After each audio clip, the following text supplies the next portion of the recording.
Hey Islanders, and welcome to episode 12 of the Camano Voice. On this episode, I speak to the owner of Dorsey Fine Art Studio and the creator of Acrylic University, which has members from around the world. Please welcome Jed Dorsey.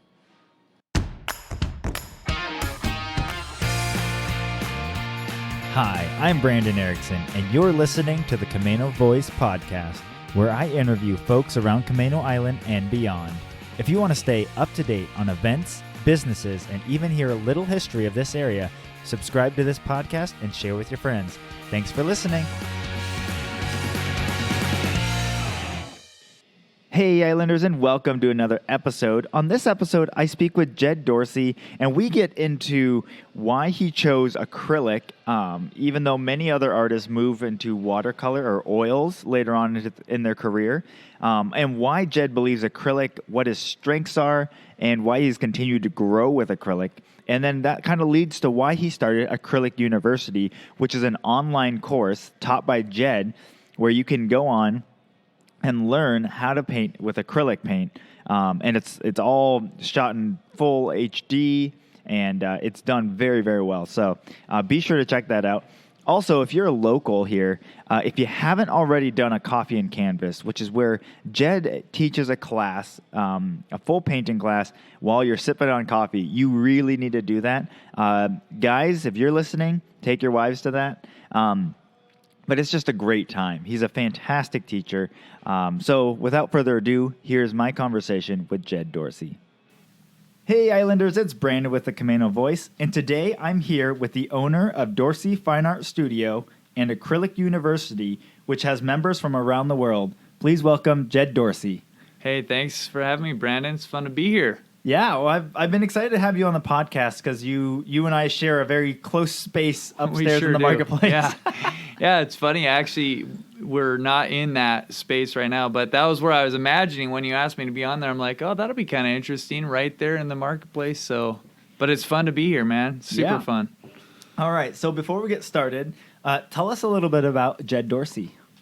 Yeah. So I am an artist, full-time artist. I'm actually fourth generation artist, which is kind of unique because my great grandma on my mom's side was an artist and illustrator and cartoonist, and then it went down to my grandma. She went to art school. My mom is an artist, and then she married my dad, who's also an artist. So kind of crazy. That's part of me.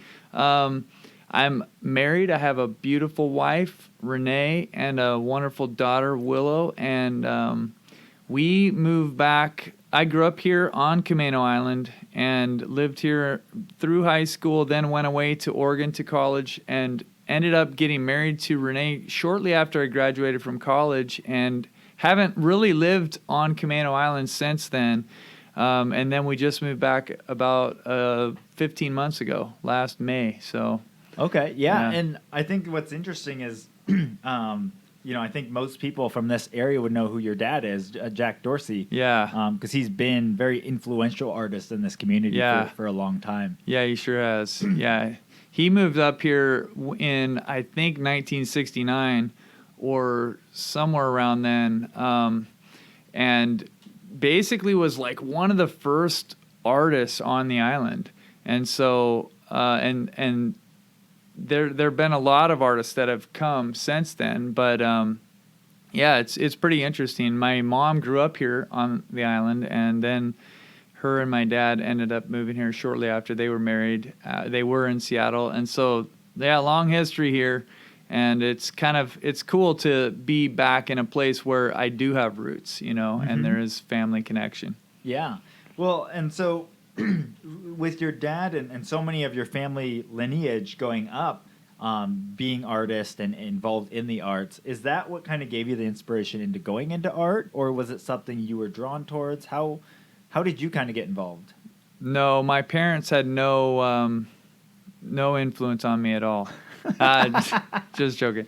Yeah, actually, it's crazy because it wasn't like they expected me to be an artist or anything like that, but it's hard to say how much. I mean, when you are, it's like you with your dad being in business, like how much does that influence you, right? Like Right. it's done, right? Yeah. I mean, you just see it, you're around it, you appreciate it because it's kind of like what you know. And so at the same time, I played a lot of sports, and my parents were super supportive of me playing sports, and so it wasn't like we would sit around painting all day or anything like that. I mean, we just had access to it. If we wanted to sketch or draw or paint, there was always something around. So I have pictures when I was a little kid, laying on the ground with a huge, kind of piece of paper in front of me and sketching and drawing and stuff. And so there's lots of pictures and different things I can look back and see, oh yeah, it was there from a very early on. And so it's weird though, because it's like a seed that's planted, and it doesn't necessarily come to fruition right away, because like I said, I did sports so much, and then I got into music when I was in high school and in college, and so it really took me until I was 25 to and I was married and I was on my own and I wasn't living near my family to kind of discover art again in a fresh way. Right. So then what was your actual degree? You said you went to college in Oregon. What was your degree that you went for? Well, I got a degree in English communications. And it was funny because I actually got, you would think that would be a Bachelor of Arts. But because I switched my major around so many times, I didn't even realize this until 5 years after I had graduated. I looked back at my diploma and I saw I had a Bachelor of Science. And I got so excited because I'm like, man, I'm practically a scientist. I could be a doctor if I wanted to. Yeah.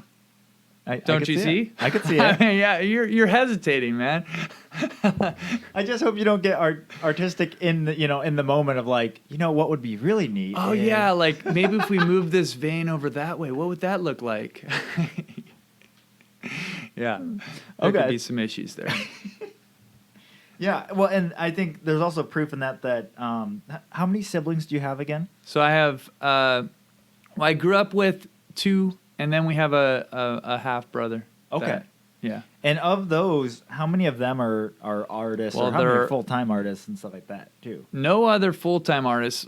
My dad was a full-time artist, went to work for Boeing after kind of struggling for a while and needing to get some steady income. Went to work for Boeing for 15 years, and then after he retired, became a full-time artist again. And then my mom is essentially in that same place where she's pursues art as much as she wants. My brother is not a full-time artist, but he runs a studio here on the island and is he was the president of the Camano Arts Association for the last 2 years. And so he's got his hands real deep for being a full-time pastor and not being full-time in art. He's probably the most active person that I know. My sister is an amazing artist, but she's also a mom and has 4 kids, and so she isn't able to always dedicate as much time as she would like to art, but she's incredible. And actually what's interesting too is our half-brother that we didn't really know. He's also incredibly gifted artistically. He works for the Department of Transportation, so he doesn't pursue art all the time, but he loves it and is really gifted, and it's super cool to see how that is. Yeah, well, it definitely has permeated both generationally up and down and laterally throughout your generations, right? Yeah, and it's cool too because like I have nieces and nephews who are doing art and really doing awesome. So it's like I was the 4th generation, now we're on the 5th generation. They're coming up. Yeah, well, and not only that, but you were speaking about your grandma, right? Yeah, great-grandma. Great-grandma. And is she the one that has the book, or is that your grandma? Yeah. My great-grandma, like I said, she was a cartoonist and an illustrator. So she illustrated a lot of books, I think even like Alice in Wonderland and stuff like that. But she also kind of developed her own fairy alphabet and wrote all these poems and and things that went alongside these illustrations that she did. And she considered it her masterwork, but it wasn't completed until after she was dead. So it was actually, I think, after she'd passed away that my uncle and aunt maybe took that material and put it into a book format. So yeah, well, and that's now for sale at Dorsey Fine Art Studio. But we actually, I believe, we have a copy of that for our kids. And yeah, it's just, I don't know, it's so cool to be able to see like that generation legacy carried on, and that you can have that as like a starting piece of all of this. Man, I look back at it too, and I actually find a lot of inspiration. I'm writing a little article right now for something I'm doing, and I just started thinking about, because I was talking about goals, and I was thinking about my great grandma, and she was a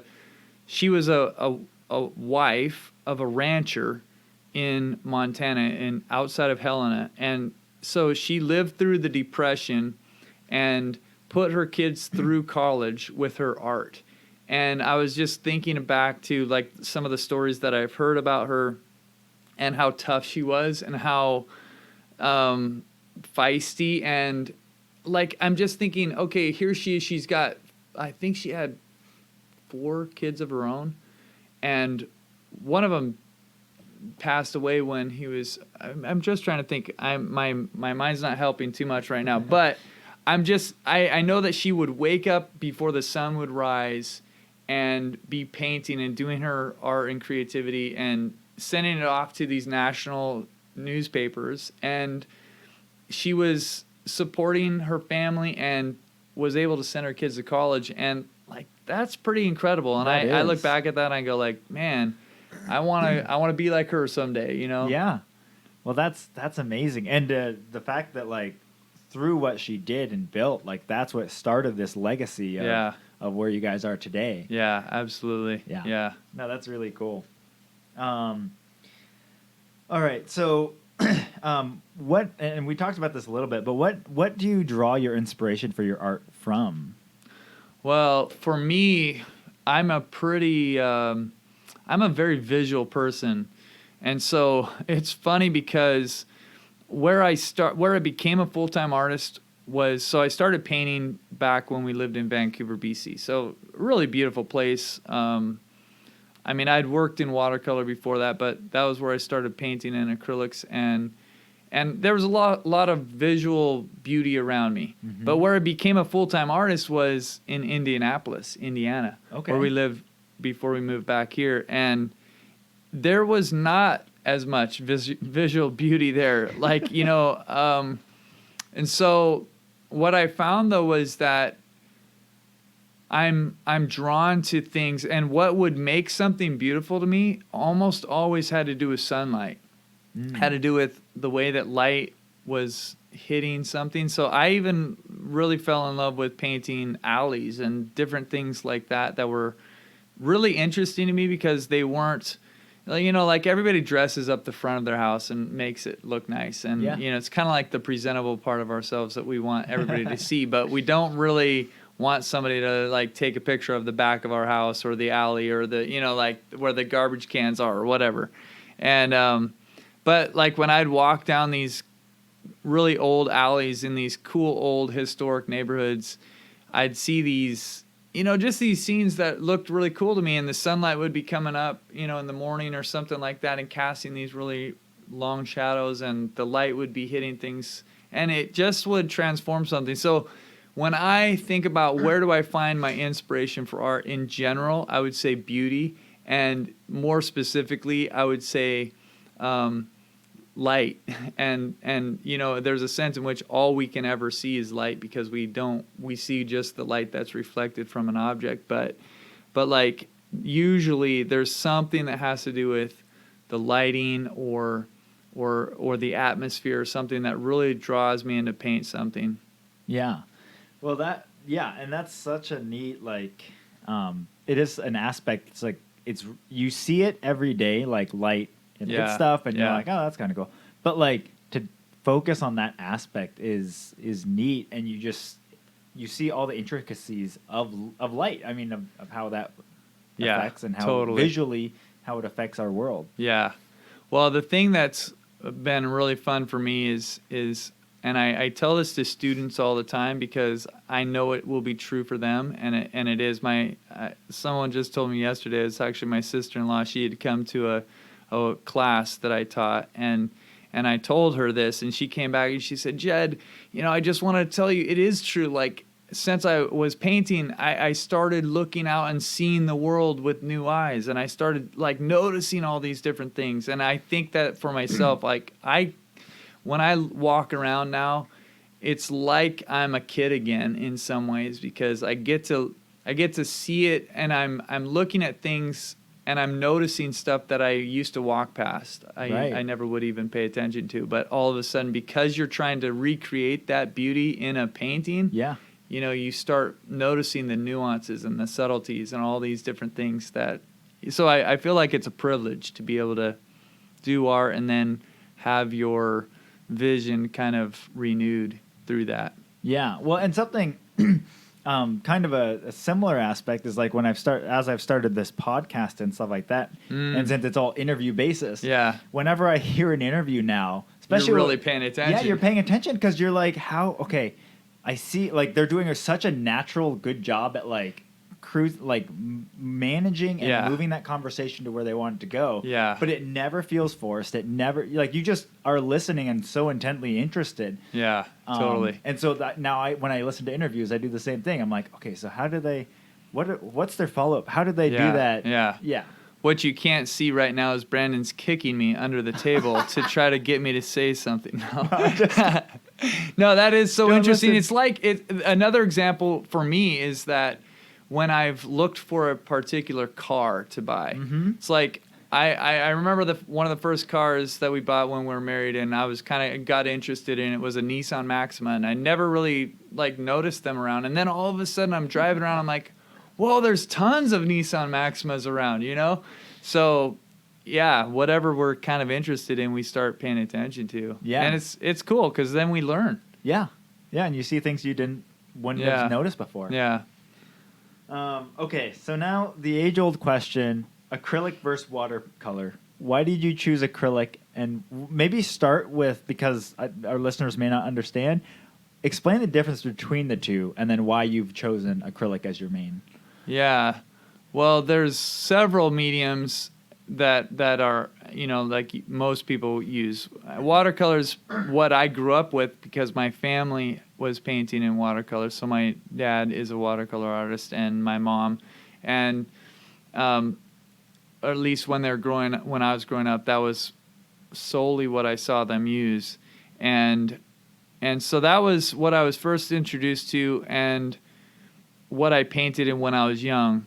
When I was 25, I walked into a gallery in Whistler, BC, and stood in front of some paintings that totally blew me away. And part of it was that they were big.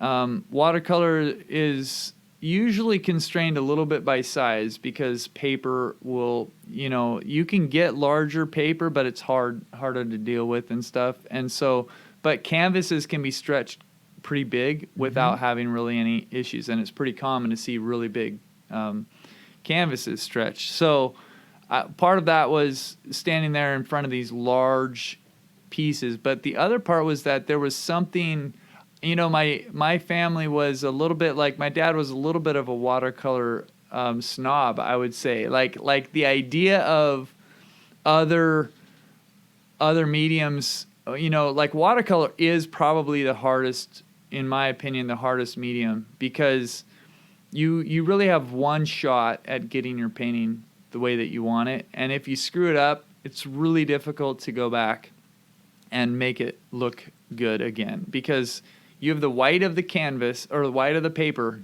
And the minute that you put color over that, you're never going to get that white again if you're a true transparent only kind of watercolor artist.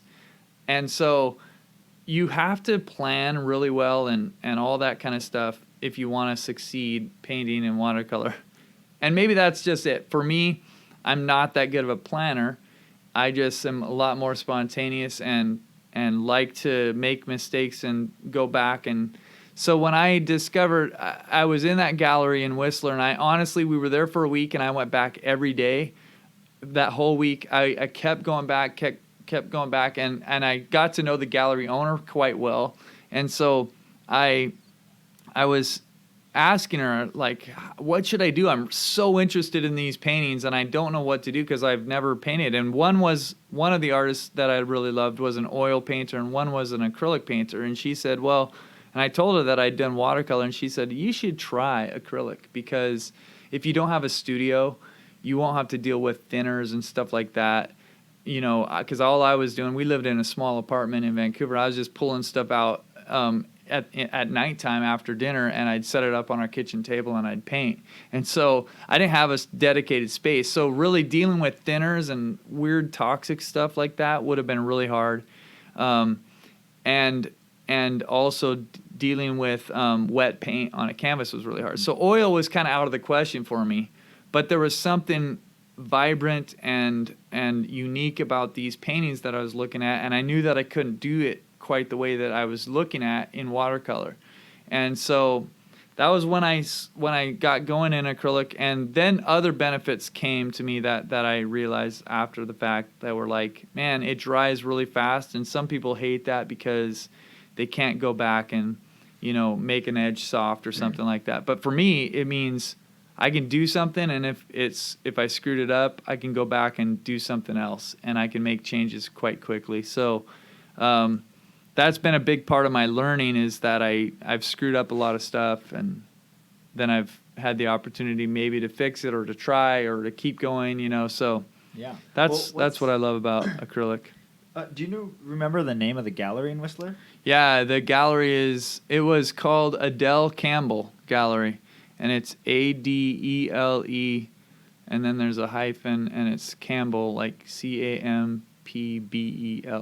All right, I'll link to that in the show notes. Cool. That's really neat, though. I didn't Yeah, know the history on that. I know. Well, and I know, like, my sister-in-law's done your painting class, and I think she was going at the watercolor versus acrylic pretty hard. Absolutely, yeah. We had a good time. All right, so now that you've been doing that, you've recently been working on a new project, the Acrylic University. What was kind of your reason for starting that? And maybe start by explaining what it is as well. Yeah, so Acrylic University is an online art instruction platform, basically, where I'm teaching people how to paint, and I'm also in the starting phases of gathering other artists who work in acrylic to do instruction there also. So, but the reason that I started it is because when I was in Indianapolis, I started realizing that I wanted to pursue acrylics. I didn't want to switch to oil, even though in the art world, most of the professional artists that I know work in oil. And the kind of the pressure for me was, well, if you want to actually be a real professional, you'll just switch over to oil. And I didn't want to. I tried one time and got so, you know, I was like, this is stupid. I don't want to do this.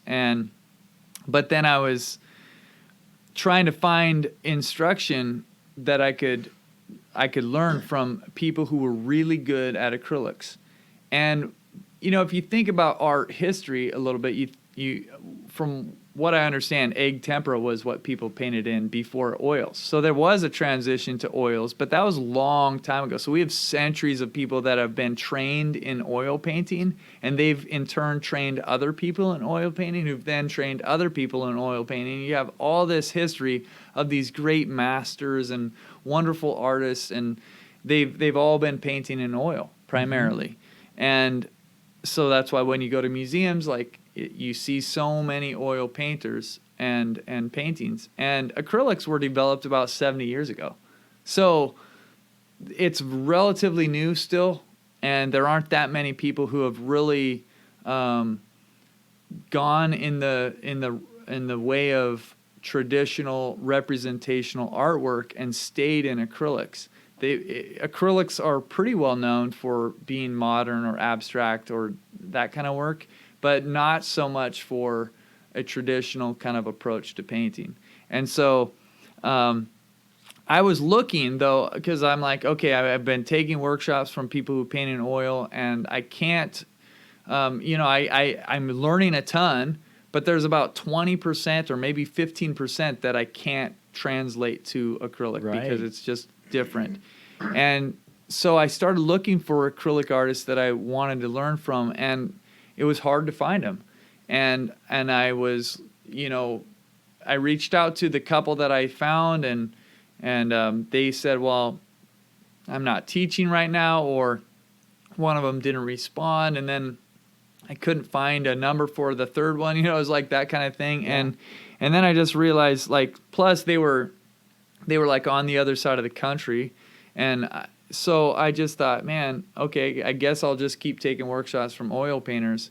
And then about a year ago, I met someone who had been doing this video instruction online, and it just clicked for me because I'd been wanting to do video stuff, but I didn't really know how to work it. And I talked with her quite a bit and got these ideas from her, and I realized there have to be other people that are like me, that want to learn, to paint like I wanted to learn how to paint, and to maybe a more traditional representational style, who are trying to do it in acrylics because they don't have a studio like me. Like maybe when I was young and had the apartment, and they want to pull it out and have it in their house, or they want their kids to be able to be around it, or they don't want to have wet paint around forever. So it just made me realize that there must be a market for this. There must be people out there who want this. And I just thought, I can't find it anywhere. Let's make it our own. Let's build it ourselves. So that's very cool. Okay, so what has been your biggest struggle with Acrylic University and getting it off the ground? Yeah, I mean, the biggest struggle is that everything is new. Like, I don't have any. I mean, I've been running my own little businesses for the longest time. I've been an entrepreneur most of my life since I've been married, but this is totally different for me. Like, it's a online platform that you have to do video work, and you have to instruct in a way that you're not looking at people and seeing if they're catching something. You have to be really thoughtful about how you're instructing. You have to be really thoughtful about how you're doing the video work. You have to learn a lot about all these different things. And what has been a struggle has been, we've made a lot of mistakes. Like, we shot almost our whole first course, and then realized, I was like, you know what, we should have some beta testers go through this. And I was like, well, we'll have beta testers go through, but we won't make any changes. I mean, we've already made the course. Why would we go back and make changes? Plus, we thought about it. I didn't think that they'd find anything really that was wrong with it. I was pretty confident.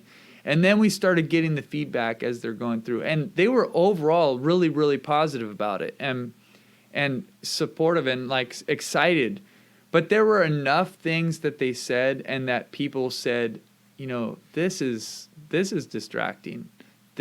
And enough people said the same things that we just thought, man, we have to go back and start over.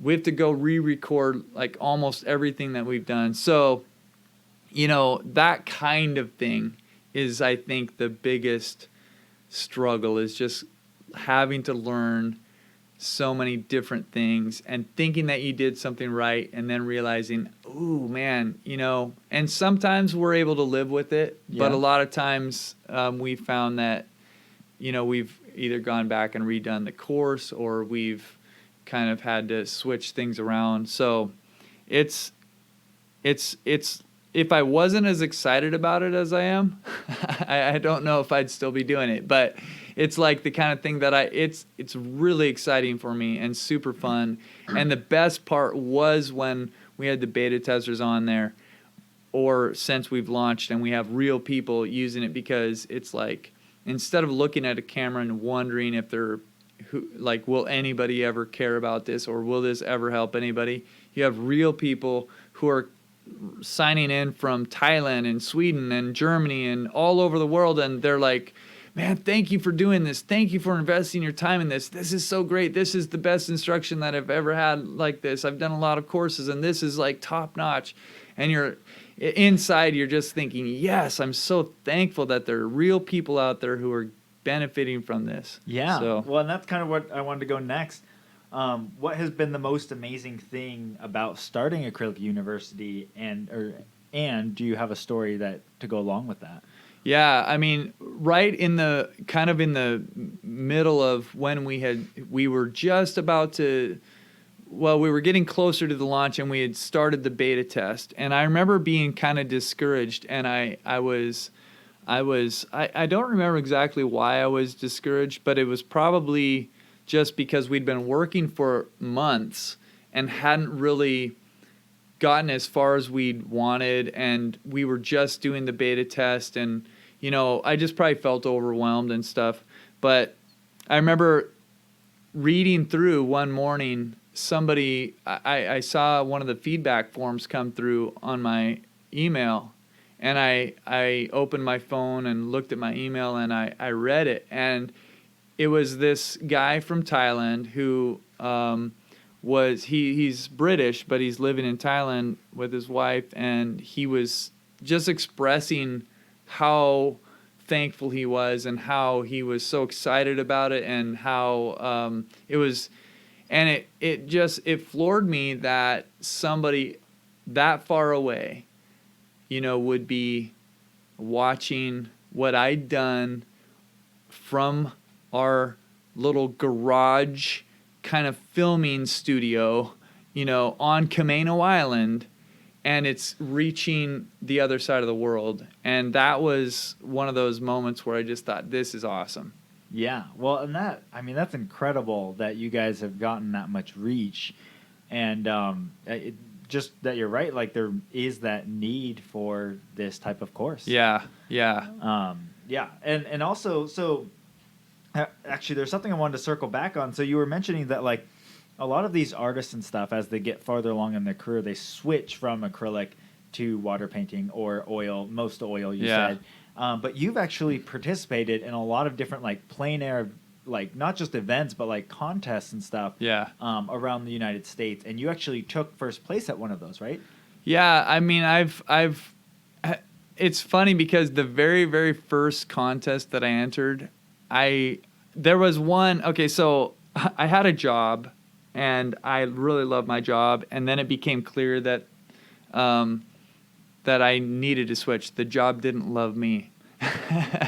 No, I mean, it was kind of like I was trying to, it became clear that it was the right time to become a full-time artist. So all of a sudden I was trying to figure out, oh, okay, I'm not a part-time artist anymore. I need to make a living at this. It's not an option. When you're a part-time artist, it's kind of like if you sell a painting, it's like, wow, that's awesome. Look, I have extra spending money or something like that. When you're a full-time artist and you have a wife and daughter who are depending on you to provide, then you take a totally different look at it. And so I was looking out at how can I make money? And I saw, there's this plein air contest, which means you go to a place and all these artists come together and they paint for like 2 days, and whoever does the best painting and gets judged as the best painting wins. And there's probably like 3 or 4 prizes for it. But this one had a $5,000 top prize. And I was like, I'm going to go for that because that's a good way to make money, is to go win that contest. And there was a small contest that was happening right before that, and because I was talking to somebody, and they said, did you know that there's this other one that's happening like tomorrow? And it was in another local town, and I said, no, I don't, but I'm going to go to it now that I know, because I thought, man, if I want to win the 5,000, I better try a small one first, and like, I don't even know what I'm doing, right? I've never done it before. And so I showed up to this first one, and thankfully, like in my case, I think it was a little bit wet that day, like a little bit of rain fell and stuff like that. So maybe the best artist didn't show up, or maybe it was just a smaller event and not as many people were going to come anyways. But I ended up winning. I won the best in show or whatever, and I was thinking I'm gonna just like that's I didn't think anything of it until he handed me an envelope, and in the envelope there was $1,000. Wow. And I was like, wow, this is crazy, because I got so excited. And so then I went to the one that was the next month, and it was a $5,000 one, and I'm thinking, I was so confident. I was like so overly confident. I'm like, man, this is easy. I'm just going to go to this now, and I'm going to win 5,000. Then I'll go, where's the next one? And I'm just like, kind of like, I don't know, overconfident, but really hopeful, and end up not winning. There were probably like 75 artists, and the top 3 or 4 people, like if I would have been third place, I would have won like 1,500. If I would have been in second place, it would have been like 3,500. And first place was, of course, 5,000. I think that I ended up in 4th place. So I got an honorable mention, and I won $100. But I remember distinctly going up and shaking hands with the mayor and trying to smile. And I was so disappointed that I felt like my smile was super forced, and my heart had sunk completely. Like, I did not want to be getting honorable mention at all. But anyways, it did set me on this course of realizing, okay, I need to figure some stuff out with this. And that was actually one of the parts that helped me, because that was where I started considering, should I switch to oils, and it wasn't until like 8 months later when I went to the next plein air competition, because that was at the end of the summer, and then it was April, I went to the next one, and I tried again, and I learned a couple things. I learned a couple things about how to keep my paint so that I could paint outside and it wouldn't dry up on me, and different things like that.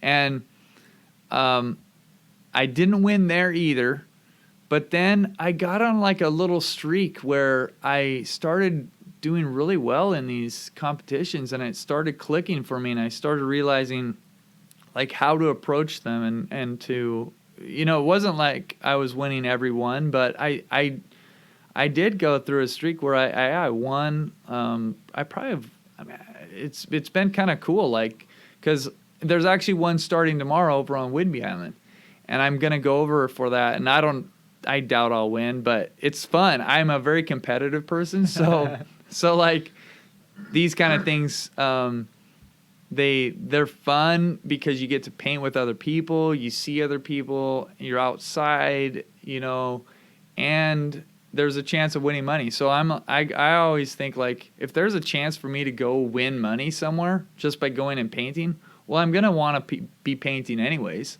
Might as well go somewhere where I think I might be able to win some money, right? Right. Well, and yeah. So at most of these events then, what's the percentage breakdown, if you had to guess, of acrylic versus oil versus water? Oh, I'm usually the only acrylic painter there. Honestly, I went to the plein air convention in San Francisco this year. I was on staff or on faculty, and I think there were about 900 people there. There were about 88, 90 faculty members. I was the only faculty member using acrylics. There was out of the 900 people, there might have been 20 that painted in acrylic, but hardly, it was like nobody. They didn't even have acrylic. Like, we all got a badge when we signed in, and it said like what our medium was. They didn't even have a badge for acrylics because there were vendors there that were selling paint and all this material, and nobody was selling acrylic paints. It's just, so it's this weird thing where I think somewhere along the line people determined, oh, you just can't paint outside with normal acrylics. So let's not even like put that out there as an option, and I feel like, man, you guys just aren't thinking about it right. You're thinking about the weakness. You're thinking about it drying fast as a weakness.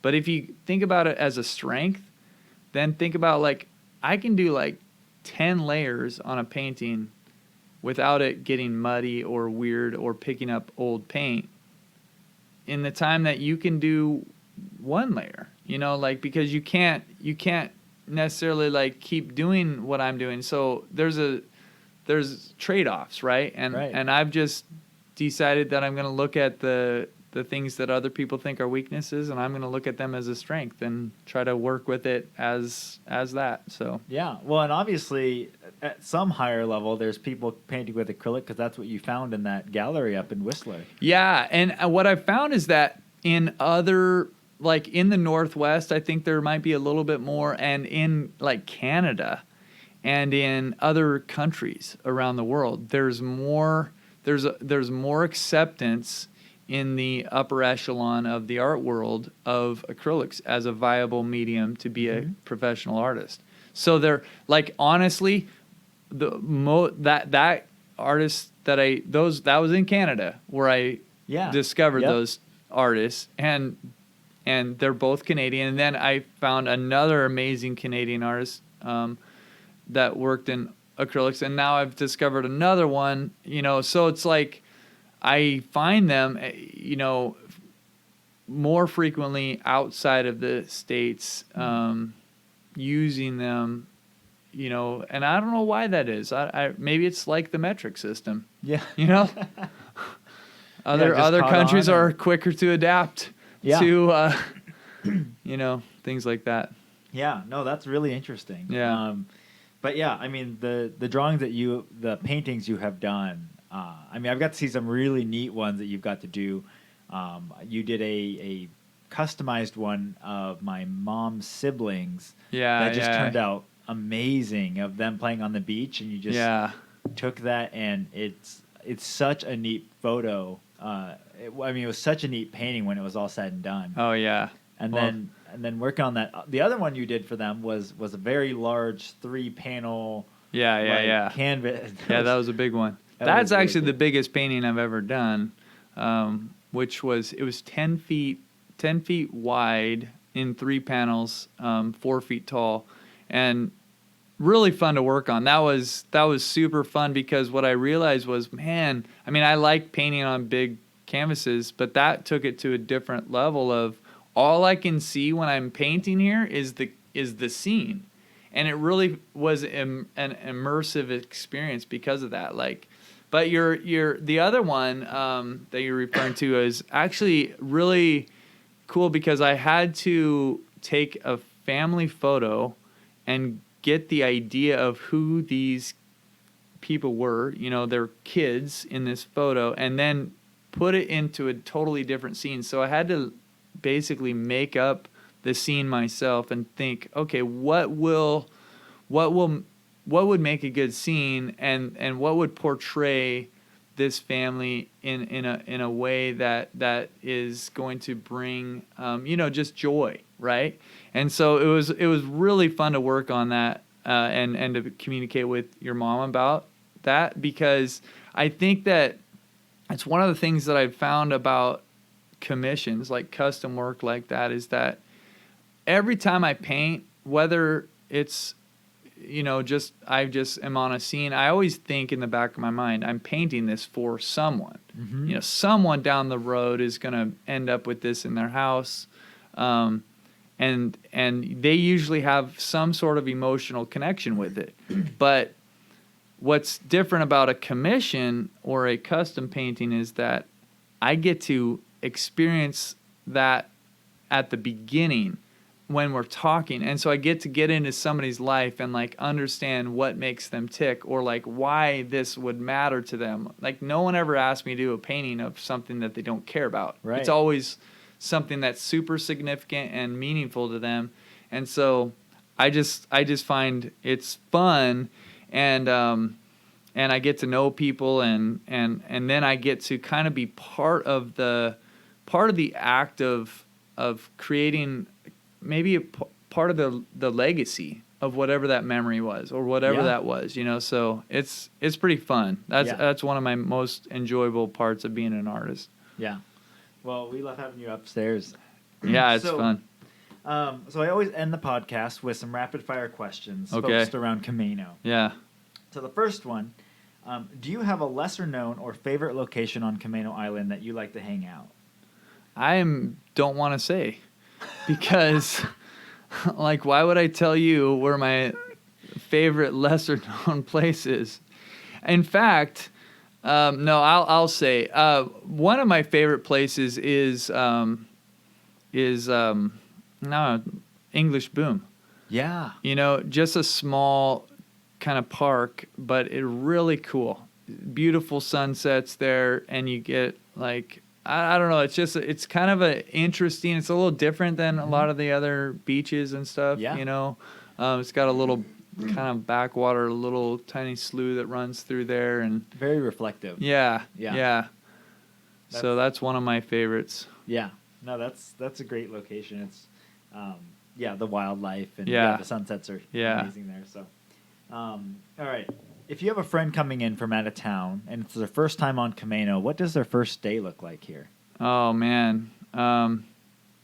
Well, if I could have them do anything, I'd probably have them go on a bit of a tour of the island just to see how it's interesting, you know. So and have them stop in different places. Like, I mean, I think you can't come to the island and not come to the Commons, because this is like one of the only hubs on the island, and it's interesting and it's cool, and there's a lot to see here. And if you want to eat, you can do that. If you want to, you know, like get some souvenirs, it's all here.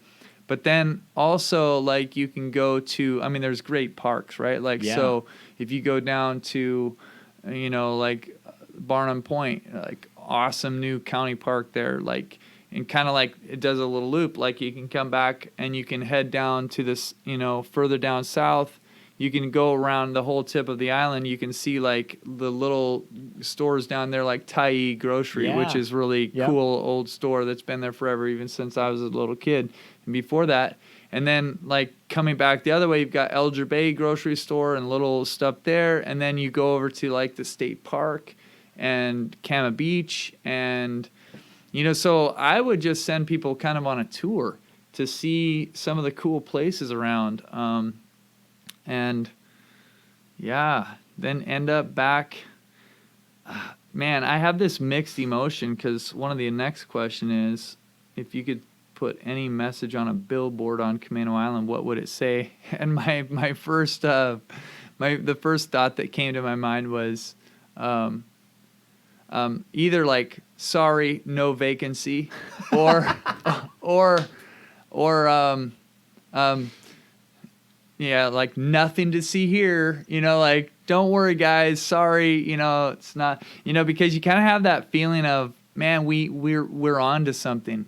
Like, so many people who I talk to here at the Commons, and they've moved here fairly recently, they're like, man, we didn't even know there was a place like Camano Island. We were looking around for a place that we wanted to move out of Seattle. We wanted to move from California. We wanted to find something.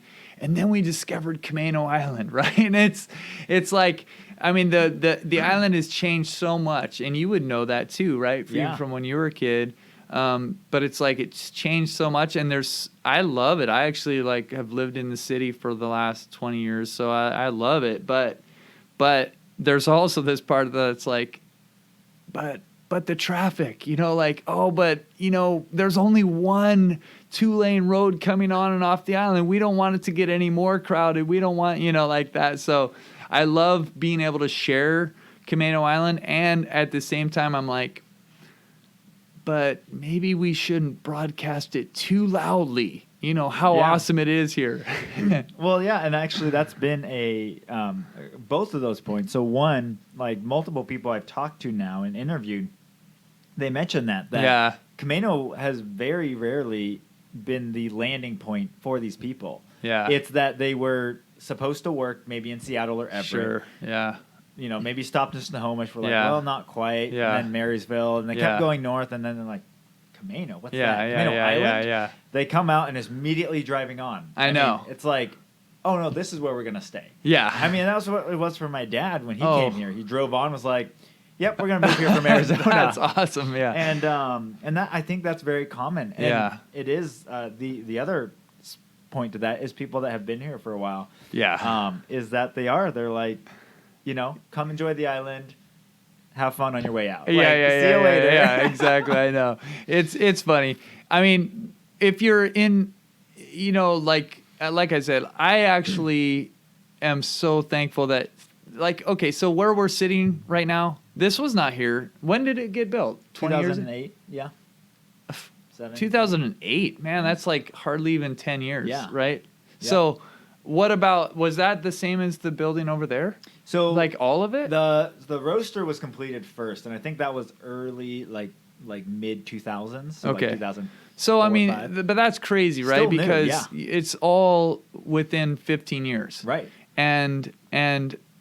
But the thing is, like, if this wasn't here, I wouldn't have a studio here. Mm-hmm. There wouldn't be a hub kind of like this that Right. people can come to and you can have events at and different stuff. And so, I mean, like I said, we moved from Vancouver, BC to Indianapolis. We live downtown in both of those places. And one of my big hesitations in moving back to the Northwest was I didn't know where we're going to live, but I really didn't think I'd live on Camano Island because I'm just so used to having things be convenient. Yeah. I don't want to drive half an hour to go to the grocery store. Like, that's not appealing to me. Right. Which we do still kind of now. But there's enough things that we don't have to drive for. Like, Right. I drive 5 minutes to get here to work. We have a grocery store, right next to us in the plaza, and that wasn't there when I was growing Right. up. There's a hardware store there. All this kind of stuff that, yes, you can kind of look at and say, well, I don't want development to happen. But it sure is nice when it does happen. There's a lot of things that you look at and you go, Yeah. I'm really glad that this is here. And so, and the thing is about the island is that a lot of people, there's regulations. Like you can't subdivide down into tiny, tiny lots. There's never going to be like that many people that Right. live on the island. You There's just always going to can't, be a limitation. Yeah. Yeah. All right. Sorry for that long rabbit trail. No, that was great. It's funny. I usually get to that question. People are like, I don't know what I would do. So I love that you just jumped in and grabbed it. Okay, we'll go back a question now. Who is the most interesting person in this community that you think I should interview next? Man, I was thinking about that, and I was like, I feel like I'm at a bit of a disadvantage in answering that because I'm fairly new to the community. First person I thought of course, was my daughter. She's really interesting, and part of the reason is because I'm thinking, like, somebody told me once that the best interviews happen with people who are younger than 5 or over 75. Because they don't care anymore about, like, it's like, I don't care what I say. Like, you get people like me in here, and we always try to, like, sound good or look good or something like that. But kids, they'll say whatever's on their mind. At a certain point, an elderly person, they're like, man, I've been through life. I don't care what you think of me anymore. And so, man, I wish I could give you a better answer. I feel like your dad's an interesting person to talk to all the time. Like, he's just very, very got a lot of thoughts, a lot of opinions. Man, let's skip that one, and then I'll come back if I think of somebody. That sounds good. One last thing we didn't get to touch on, which I want to at least give a shout out to, is the Coffee and Canvas, which was really one of your first projects you started upstairs in your gallery. So just do a really quick, brief, Sure. what that is and why you started that. Yeah, well, we rented the space. We have a really beautiful space upstairs above the bakery and the main marketplace, and we were like, man, this is really awesome. We can use this space, but what are we gonna do? And felt like we should invite people to come here and to paint. And then we started just thinking about, like, how we could do something. And the idea came to have, well, what if we did some sort of class on a regular basis? And I was thinking about, well, we're above a coffee shop. Why don't we call it Coffee and Canvas, right? And so then we started doing a class and it's essentially like a wine and canvas or a sip and paint kind of class. But my thing was, I didn't want to paint something really cheesy, or not to say that everything that happens at a sip and paint is going to be cheesy, but I've only been to one myself, but it wasn't the kind of painting that I would choose to paint, and I couldn't imagine teaching people to paint something that I was not interested in. So then I thought, well, could I teach a class that would be interesting to me, would be something that I like to paint anyways, but could I break it down in a simple enough way so that anybody could come and enjoy the class and leave with something that they really were happy about? And so that's kind of what the goal has been. And it's been neat because we've been doing it now for about a year, and like it's been super popular. People, almost every class has been full, over full. And it's the thing that's been neat for me is that it's been I just didn't know how much fun I'd have with it. That I've met so many cool people and had such a good time.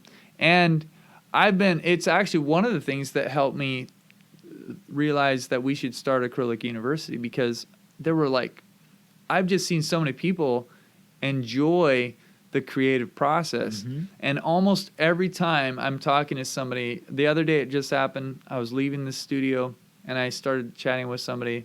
I think they might have asked about class. And then the question I often get is, well, but am I good enough? Can I do it?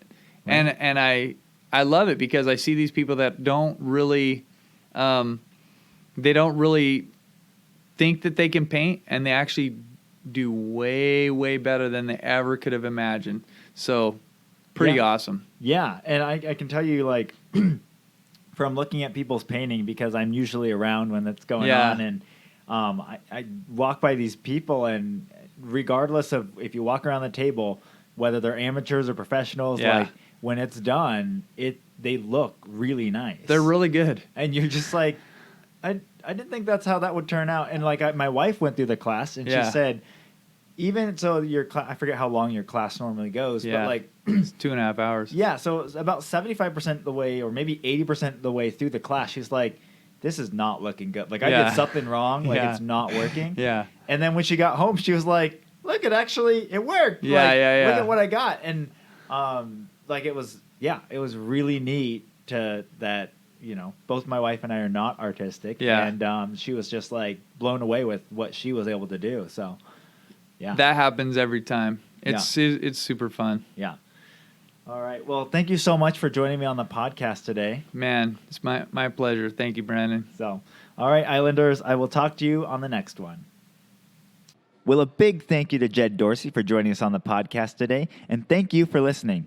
As I mentioned at the beginning of the podcast, if you are a local, be sure to sign up for one of the copy and canvas classes, because you will not regret it. And if you haven't already, be sure to rate, review, and subscribe to our podcast on your favorite podcast platform. And if you want more information on this episode or previous episodes, go to CamanoCommons.com/podcast. That's CamanoCommons.com/podcast. Thanks for listening, and see you next time.